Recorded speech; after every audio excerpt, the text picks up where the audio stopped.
So it's 2030 now, and you probably didn't amount to anything that you said you would be at 23. There's still no flying cars, no actual hoverboards, and no alien invasion to take over the human race. But hey, at least we got the iPhone 21 and a government autocracy. You chose 4 years because 27 sounded a lot better than 28, considering the whole 27 club. So if you're dead already, then you kind of went out sad, considering how much of a failure I made you out to be. But to be honest, You've had that thought ever since you were 14.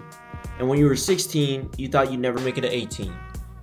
But now you're 23, and life is starting to get pretty serious, and you still think you're not going to make it to 35. Don't get me wrong, you don't have those thoughts anymore, but your life has gone by without any attempt to remember it. You started this channel for the sole reason To remember and experience who you were, and to figure out what the fuck you want out of life. When you were 23, you didn't know what the hell you were doing, but you at least realized that you didn't want to be a mindless slave to capitalism. You're a second-gen Asian American middle-class kid from the suburbs that got 2 degrees because your parents told you to, and moved straight into a working-class 9-to-5 job that you weren't really interested in, but you did anyways because stability soothes you. Living in comfort with a stable job and providing for your family, not knowing that the average income to own a home is roughly double than the average American salary right now. Your parents came all the way to America to live the American dream, only to end up living with regret. So if you're currently working for another man's dream, then you simply lost the plot. Your biggest fear right now is realizing years down the line that you wasted your life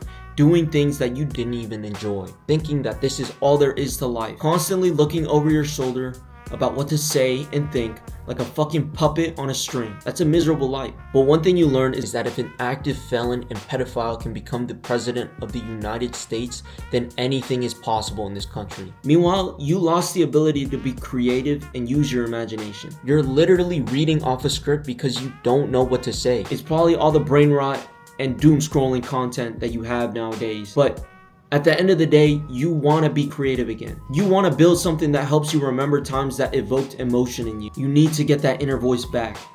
Confront the memories that That you've been trying so hard to avoid. although you have a lot of redeeming qualities of your parents, you also have all the nasty bits that you swore you would never pick up. Sometimes you're brash and abrasive for the sole reason to incite a reaction. You're quick to anger and you're sensitive to criticism. You shut everybody out because you value control and you think that vulnerability puts you at risk of losing it. You hide behind masks because you don't want people to see who you really are. You know this.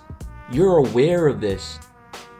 And yet you still do it anyway. You didn't create this channel to go viral. You did it to become true and authentic to yourself, to your own thoughts and beliefs, to lose your ego, or at least have less of it. I'm not telling you that you need to have everything figured out.